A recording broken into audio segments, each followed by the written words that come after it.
Okay, so there's two main reasons people lose a bunch of weight and gain it all back. One of them is you go on one of those lower quality, high intensity pills, potions, powders kind of diet.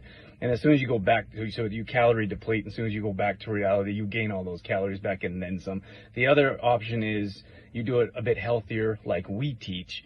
And if you don't do mental training, or you're not mentally prepared for that new person, you could go back. So with our clients, we do a lot of mental work as well.